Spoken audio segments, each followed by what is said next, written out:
we've been seeing the different types of food contaminants, food spoilage organisms, foodborne pathogens which can cause damage in our body when we take in such a food. Now in this video, let's look at some of the common safety issues that can occur during the food preparation and its storage. We'll also look at what we can do, what are the measures that can be taken to minimize these food safety issues.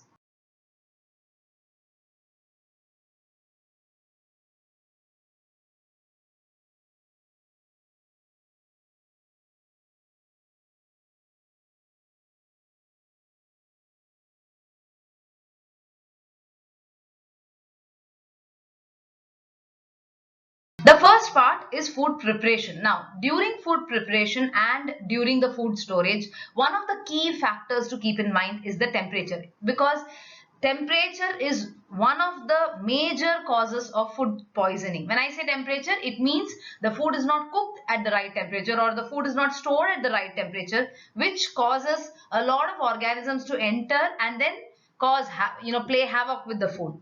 So there are two rules which we need to keep in mind. Either the food should be really hot or it should be very, very cold. The problem comes when we keep the food in the middle zone, which is called as the temperature danger zone. This temperature danger zone is between 5 degrees Celsius and 63 degrees Celsius. So correct temperature control of food is the single most important consideration while preparing food, because that ensures that food poisoning can be completely avoided. Also, we need to take care that cross contamination does not occur during the food preparation. That will significantly again reduce the number of food poisoning microorganisms. Temperature danger zone, as you can see over here, starts from 5 degrees Celsius till 63 degrees Celsius. The first step in preparation of food, especially when we talk about using a frozen material, frozen raw material, the first step is thawing. Thawing refers to the conversion of the frozen food material into the liquid state. So you can essentially say it's the reversal of freezing. So whatever we had kept in the freezer, now we need to take it out. We need to unfreeze it, or you can say we need to revive it back into its liquid state, and then only we can continue with the cooking. It is also called as defrosting of the food. Now there are many food items which can be taken directly from the freezer and cooked without thawing. But when we look at poultry, when we look at any kind of meat item, when we are using large volumes of food, they need to be completely thawed before you start cooking them. One of the reasons for this is salmonella food poisoning is something which has been often caused because the poultry or the turkey or the chicken has not been completely defrosted before cooking. What happens is during cooking, the heat we know travels from the outside of the food into the center of the food. Now, if we have not thawed properly, there will be ice in the center of the food. So during the cooking process, when the heat is traveling from the outside to the inside, that heat is only enough to melt the ice. It may not be high enough to kill the bacteria or to kill the microorganism which is present in the center. Instead, the temperature in the interior of that meat might be within the danger zone, that is between 5 to 63 degrees Celsius. This allows any organism over here, any bacteria over here to multiply happily. So we need to ensure that the thawing is being done perfectly well, is being done thoroughly before we start cooking frozen foods, especially in case of meat items. Now, how is this being done? This is done in the cabinets which are used especially for meat, so that no cross contamination occurs, or it can also be done in the refrigerator. So if you have small packs, you can keep them in the refrigerator so that it comes back to a less cold temperature. The liquid from the thawing meat should not come in contact with any other food in the refrigerator. So that is one thing we need to keep in mind. That is the reason raw meat is usually, which has, contains food poisoning bacteria, is usually kept in the bottom shelf of the refrigerator, so that even if there is any cooked food in the refrigerator, that is kept at the top and there is no cross contamination occurring. And once the food has been thawed, we need to keep it in the refrigerator and cook within 24 hours. You shouldn't be keeping it, or you shouldn't be refreezing the food. That is one thing that we need to take care. So thawing is something that needs to be done thoroughly before we start cooking the food. Now coming to the process of actually cooking. So For cooking, we know that we need to ensure the temperature is high enough. We are, reaching above the temperature danger zone so that the food has been cooked properly. The food we know is a poor conductor of heat, and especially if there is a very large volume of food, it takes a much longer period of time for the heat to reach the center of the food. So we have to make sure that the maximum size of the food that we are cooking is not more than 3 kilos, so that sufficient heat can reach the center of the food, and that is enough to kill any kind of microorganism that may be present in the center. Most contamination usually occurs at the surface of the meat. So we can say that, if it's okay even if you serve a particular meat rare, because especially this is seen in case of beef items, because even though the temperature in the center does not reach the cooking temperature, it's okay because the center of that particular meat is usually having no bacteria in it. The beef or the fish, when you take their whole muscle cuts, there will be no bacteria inside the meat. There will be no microorganism inside the meat. So it's actually safe.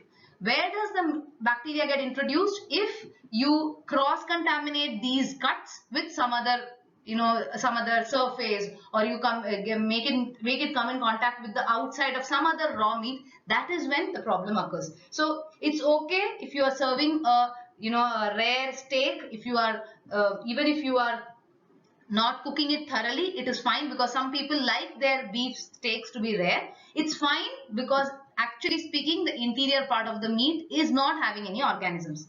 The problem comes when we use minced meat. Now see, what happens in minced meat is the bacteria were originally only on the surface, but when you have done the process of mincing is like a sort of grinding, what you have done is all the bacteria which was present just on the surface has now got distributed throughout. So in case of minced meat, you can't serve it rare. You can't take the risk of serving it rare. It has to be cooked thoroughly, because so the temperature at the center needs to be above the temperature danger zone, at least above 70 degrees Celsius, minimum for 2 minutes, so that any organism that might have entered into this is completely being killed. Not only is the food to be cooked well, once the food has been cooked, it needs to be eaten at the earliest. If not, it should be kept hot above the temperature of 63 degrees Celsius on such hot plates. So that is one thing we need to keep in mind. Always think of the temperature danger zone when we are talking about food preparation and food storage.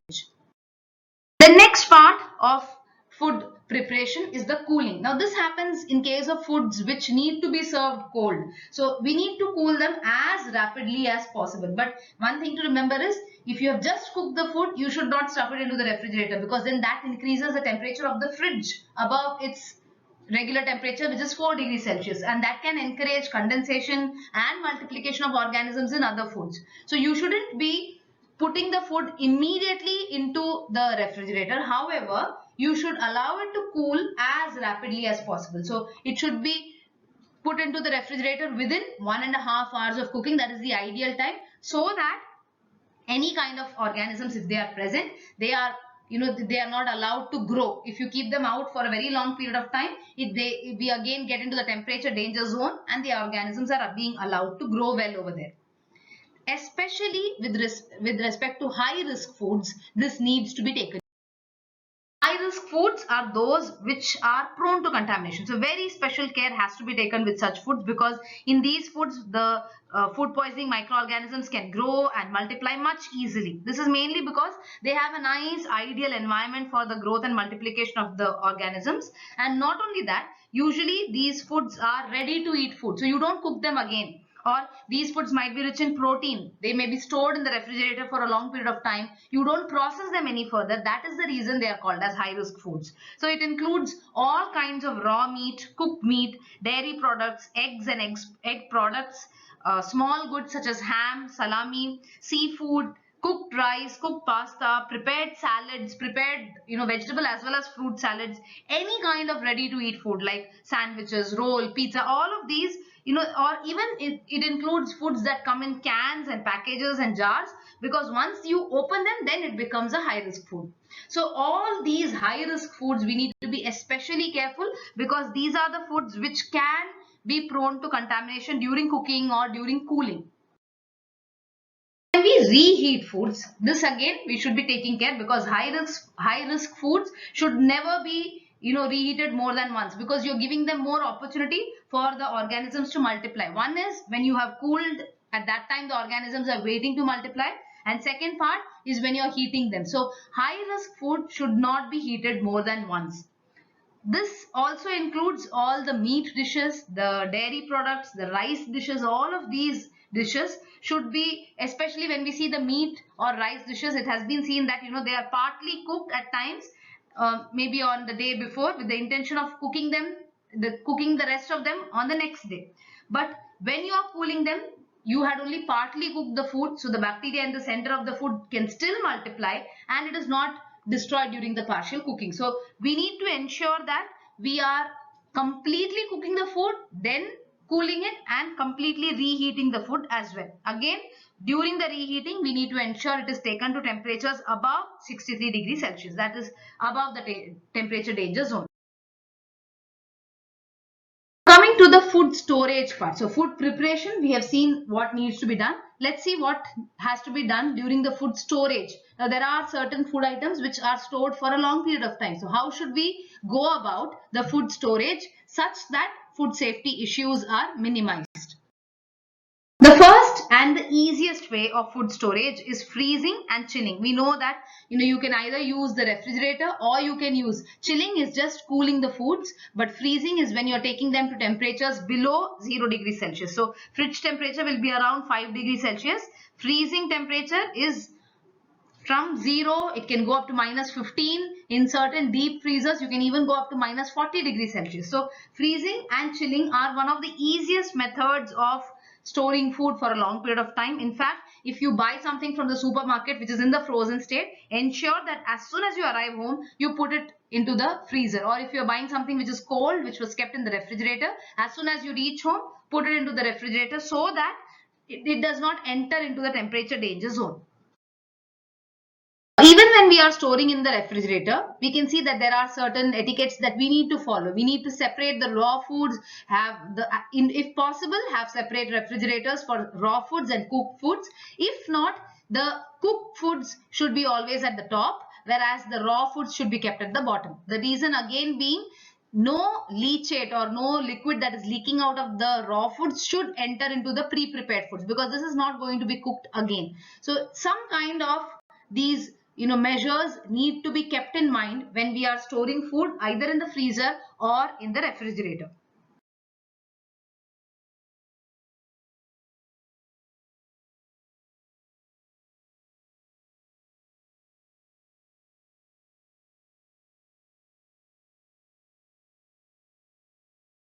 We can see there are certain deep freezer guidelines as well, or some basics that need to be ensured when we are storing food in the cold temperature. All foods do not require refrigerated storage, right? For example, rice or flour or pulses, some of the canned foods which are being used, some fresh fruits, some vegetables do not need the cool temperature, do not need the fridge temperature. So such food should be stored in a room which is cool, which is dry. It should be well lit, clean, and well ventilated. This ensures that these foods are not being, coming in contact with the pests, with insects. As an additional precaution, we need to ensure that open food is not kept. Everything should be kept in the storage area. Everything should be kept covered. It should be placed above the floor level, if possible on tubular or mesh shelves, so that if any pests do enter the store, they will not have easy access to the food. That's what we are trying to do. And to prevent the insect pests from reaching the food by climbing on the wall, usually the shelves or the storage racks should be kept away from the walls. They should not be kept in contact with the walls. These are some measures that we can take to ensure that the foods are being stored for a long period of time at room temperature. Remember one thing, the drier the environment, the lesser the organisms can survive over there. Last part is storage of foods under high temperature or at a high temperature.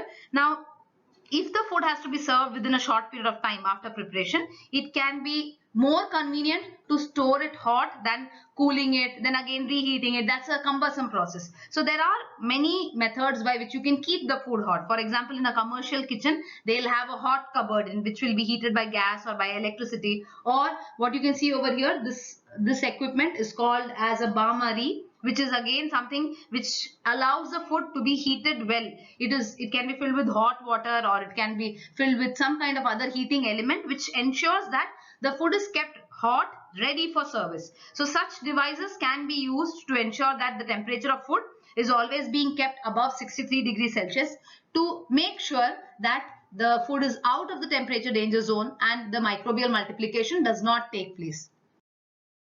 These were some of the food safety issues and measures that can be followed in food preparation and in food storage. So in the next video, we'll see how we can store food better by using some preservation techniques. I hope you all will join me in the other videos as well. Thank you.